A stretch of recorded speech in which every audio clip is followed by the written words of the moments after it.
కరీంనగర్లో 50 కోట్ల రూపాయలు విలువైన 87 అభివృద్ధి పనులు ఆమోదం పొందినా ఇప్పటికీ టెండర్లు ఓపెన్ చేయకపోవడంపై మాజీ మేయర్ మరియు రాష్ట్ర సివిల్ సప్లై కార్పొరేషన్ మాజీ చైర్మన్ సర్దార్ రవీందర్ సింగ్ ఆగ్రహం వ్యక్తం చేశారు. ప్రజాపాలన ప్రగతి ప్రణాళికలో భాగంగా సీడీఎంఏ అక్టోబర్ 2025న విడుదల చేసిన జీవో 715 ప్రకారం యుఐడిఎఫ్ పథకం కింద నగరంలో రోడ్లు, డ్రైనేజీ వంటి మౌలిక సదుపాయాల అభివృద్ధికి 50 కోట్ల రూపాయలు పరిపాలన అనుమతి ఇచ్చినట్లు తెలిపారు. ఎన్నికల కోడ్ అమల్లోకి రాకముందే జనవరి 2026 17న టెండర్లు పిలిచినా ఇప్పటివరకు పనులు ప్రారంభం కాలేదని ఆయన విమర్శించారు.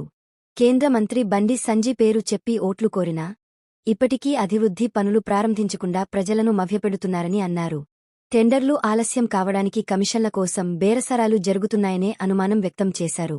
కాంగ్రెస్ రాష్ట్ర ప్రభుత్వం, బీజేపీ పాలనలో ఉన్న నగరపాలక సంస్థ మధ్య సమన్వయం లేకపోవడం వల్ల కరీంనగర్ అభివృద్ధి పనులు నిలిచిపోయాయని ఆయన ఆరోపించారు. కొత్తగా విలీనమైన గ్రామాల్లో మౌలిక సదుపాయాల కోసం ప్రజలు ఎదురుచూస్తున్నారని, అభివృద్ధి పనులు వెంటనే ప్రారంభించాలని అధికారులను కోరారు. 30 సీట్లు వాళ్ళకి ఇవ్వడం జరిగింది. కాంగ్రెస్ ప్రభుత్వం సీడీఎంఏ గారు ఒక జియోను రిలీజ్ చేశారు. జియో నంబర్ 715 ఎప్పుడు ఇచ్చిందంటే 25/10/2025లో. ఆ జియో ఏంటంటే 50 కోట్ల రూపాయలు అడ్మినిస్ట్రేషన్ శాంక్షన్ ఇస్తున్నాం. ఏవైతే కొత్త గ్రామాలు విలీనమైనాయో, ఏ గ్రామాలైతే విలీనమైనాయో వాటిలో ఈ పనులు పెట్టాలని కేవలం 50 కోట్ల రూపాయలు ఆ గ్రామాలలో పెట్టాలని జియో 715 ఇవ్వడం జరిగింది. దానికి అనుగుణంగా 87 పనులకు ఆమోదం కూడా కరీంనగర్లో ఆమోదం తెలపలేదు. సీడీఎంఏ గారు అక్కడనే ఆ వర్క్లను ఆమోదం తెలిపి పంపడం జరిగింది. ఎందుకంటే ఇక్కడ ఏమన్నా మారుస్తారు చేస్తారని. విలీన గ్రామాలలో కనీసం 4 కోట్లు కనుక ఇస్తే ఇంత డెవలప్మెంట్ కనబడుతుందని ఆలోచన కావచ్చు. సరే, దాన్ని మేము స్వాగతిస్తున్నాం. విలీన గ్రామాలను కూడా డెవలప్ చేయవలసిన బాధ్యత నగరపాలక సంస్థపై ఉంది, అలాగనే ప్రభుత్వం పైన ఉంది. 87 వర్కులకు వీళ్ళు టెండర్లు పిలవడం జరిగింది. టెండర్లు ఎప్పుడు పిలిచిండ్రు? 17/1/2026, అంటే అప్పటికి ఎలక్షన్ కోడ్ రాలేదు, ఎన్నికల ప్రక్రియ అప్పటికి లేదు. చివరి డేట్ ఉండే ఆ రోజు 23 నాడు లాస్ట్ డేట్ టెండర్లది. ఇది చివరి డేట్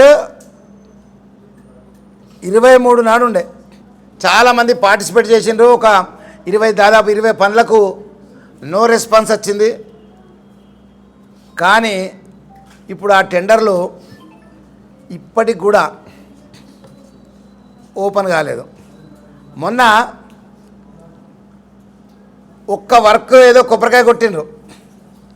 కానీ నేను బండి సంజయ్ గారిని అడుగుతున్నా, మీరు ఎల్ఓఏ ఇవ్వకుండా, లెటర్ ఆఫ్ యాక్సెప్టెన్స్ ఇవ్వకుండా మీరు కొబ్బరికాయ కొట్టిరి.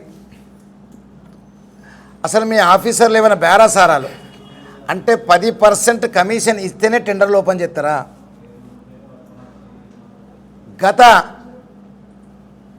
గతంలో టెండర్లైన వాటిని కూడా మీరు ఓపెన్ చేస్తలేరంటే బేరాసారాలు ఇంకేమైనా జరుగుతున్నాయా? నెలలోపట్నే ఇందా 50 కోట్లకి ఎంత పర్సెంటేజ్ కావాలనుకుంటున్నారు? ఎందుకు ఓపెన్ చేస్తలేరు? ఎందుకు అభివృద్ధిలో పాలు పంచుకుంటలేరు? స్వయంగా ముఖ్యమంత్రి గారు రిలీజ్ చేసేది ఇదేదో, ఏది ప్రజాపాలన ప్రగతి ప్రణాళిక.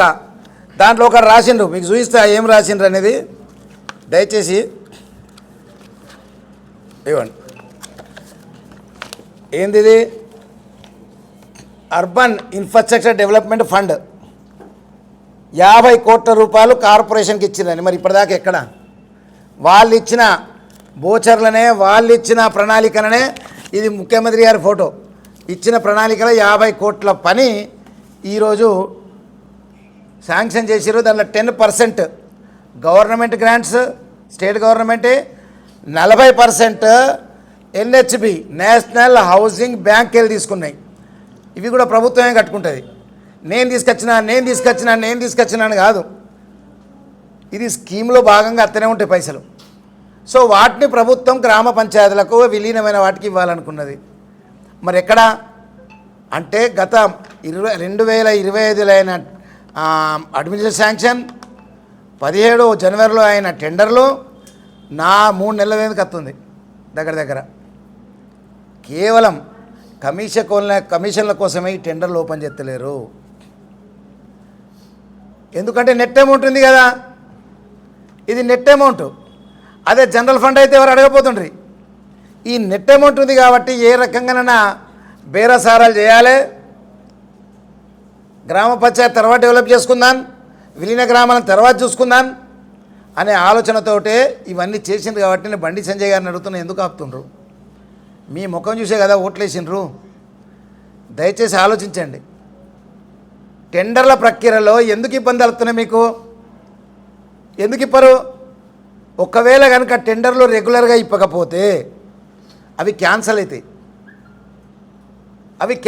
అంటే క్యాన్సల్ చేసి బేరసారాలు గెలవకపోతే మళ్ళీ టెండర్లు పెట్టాలనే ఆలోచన.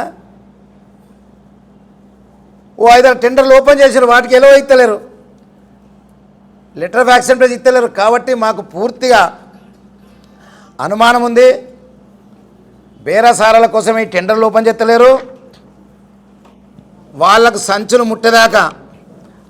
సంచి ముట్టేదాకా ఈ టెండర్లు ఓపెన్ కావనేదే మాకున్న నమ్మకం. సో ఈ అడ్మినిస్ట్రేషన్ శాంక్షన్ కూడా ఎప్పుడైంది? సిడిఎంఏ గారు ఇచ్చింది. సిడిఎంఏ గారు ఇచ్చిన అడ్మినిస్ట్రేషన్ శాంక్షన్ చూపిస్తాను నేను మీకు. ఇక్కడైతే ఇంకా లేట్ అవుతుంది కావచ్చు. టీకే శ్రీదేవి ఐఏఎస్ ఆఫీసర్ సిడిఎంఏ, ఈమె ఇచ్చింది అడ్మినిస్ట్రేషన్ శాంక్షన్. సో ఈ రకంగా కాంగ్రెస్ పార్టీ ఇస్తుంది. ఇప్పుడు ప్రభుత్వం పరిపాలిస్తున్నది ఇక్కడ నగరపాలక సంస్థ బీజేపీ కాబట్టి ఆమె టెండర్లు ఓపెన్ చేయదు. అంటే ఇద్దరు ములాఖాత్ అయినరా? ఇద్దరు ములాఖాతులతోట మరి ఎవరికి ఎంతెంత పర్సెంటేజ్ పోవాలి? నేను అడుగుతున్న ఈరోజు కాంగ్రెస్ పార్టీని కూడా ఎందుకు ఓపెన్ చేపిస్తలేరు? కలెక్టర్ మీ వాళ్ళే, మున్సిపల్ కమిషనర్ మీ ఆయననే, ప్రభుత్వం మీదే. ఇద్దరు కలిసి ఆయన బేరసారాలు చెప్తుండ్రా? ఫాస్ట్గా డెవలప్ కావాలి. 50 కోట్లు తీసుకొచ్చినాం, ఎక్కడ మరి? వెంటనే టెండర్లు ఓపెన్ చేయాలని ఈరోజు బీఆర్ఎస్ పార్టీ డిమాండ్ చేస్తుంది. ఎక్కడ అవినీతి జరిగినా కానీ అక్కడ అడ్డుకుంటాం మేము. ఇలాంటివన్నీ కూడా ప్రజలకు తెలియపరుస్తాం. కావాలనే డెవలప్మెంట్ను ఆపాలని, ఎప్పటిదాకైతే బేరసారాలు కావో అప్పటిదాకా ఇదే కార్యక్రమం చేపడతామని అనుకుంటున్నారు. నేను చెప్తున్నా, ఖబర్దార్. అధికారులు మాత్రం దయచేసి, కమిషనర్ గారు మీరు మంచోళ్ళు, వాళ్ళ మాట వినకుర్రి దయచేసి. కలెక్టర్ గారు మీరు కొత్తగా వచ్చిన ఒకసారి చూసుకోండి. మీరు పెట్టిన బ్రోచరే, మీరు రిలీజ్ చేసిన ప్రజాపాలన ప్రగతి ప్రణాళిక దాంట్లోనే రాశారు మీరు, మరి ఎక్కడ? కాబట్టి ఆలోచించుకోండి. ఇప్పటికి కరెక్ట్ ఈరోజు ఎన్నికై 30 రోజులైంది. 30 రోజులలో ఒక 3 గంటల టైం దొరకలేదా? 3 గంటలు కూడా కాదు, 30 నిమిషాలే. ఇప్పుడు ఆన్లైనే కదా అంతా. 30 నిమిషాలలో 30 రోజులలో వీళ్ళకి 30 నిమిషాల టైం దొరకలేదు ఓపెన్ చేసేదానికి. బటనొత్తుడే, మంత్రాలతో ఏం లేదు, బ్యానర్కి ఇట్లా కొట్టుడు ఏం లేదు, కేవలం బటనొత్తుడే ఓపెన్ అయిపోతాయి. ఆ బటన్ ఒత్తేందుకు 30 సెకండ్ల బటన్కు ఇన్ని రోజులు చెప్తుండ్రు. అంటే కేవలం బండి సంజయ్ గారు గమనించాలి. మీ ముఖం చూసి ఓటేసిండ్రు కాబట్టి మీరు గమనించాలి దయచేసి. కమిషనర్ గారు వాళ్ళ మాటలు నమ్మకండి. డెవలప్మెంట్ చాలా ఇంపార్టెంట్. కొత్తగా గెలిచిన కార్పొరేటర్లు, కొత్తగా గెలిచిన కొత్త కలిపిన విలీన గ్రామాలు వాళ్ళు ఎదురు చూస్తున్నారు అభివృద్ధి కోసం. ఇప్పటిదాకా 30 రోజులు మీటింగ్ కూడా లేదు.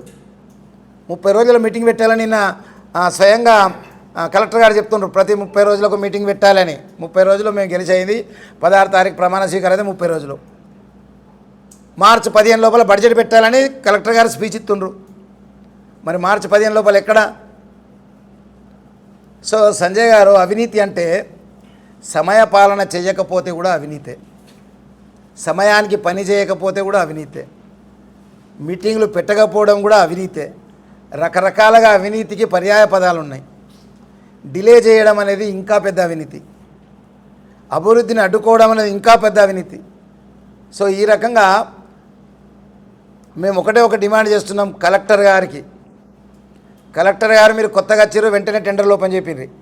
కమిషనర్ గారు మీరు చాలా మంచోళ్ళు, దయచేసి వాళ్ళ మాటలు వినకండి. వాళ్ళ మాటలు వింటే ఇక కథమే, దుకాణం బంద్ అయిపోద్ది. వాళ్ళ మాటలు వింటే కనుక దుకాణం బంద్ అవుతుంది. కమిషనర్ గారు 2 చేతులు రిక్వెస్ట్ చేస్తున్నాం, మీకు బటన్ వస్తుంది మీరే కాబట్టి వాళ్ళ మాటలు వినకండి, చక్కగా బటన్ వస్తాయండి. టెండర్లు ఓపెన్ అయిపోతే ఎల్ఓఐలు ఇవ్వండి. గ్రామ పంచాయతీలో విలీనమైన వాటిలన్నింటినీ కూడా డెవలప్ చేయండి. ప్రజలు ఎదురు చూస్తున్నారు. Thank you very much. మీకు కాపీలు కావాలన్నా ఇస్తుంది సార్.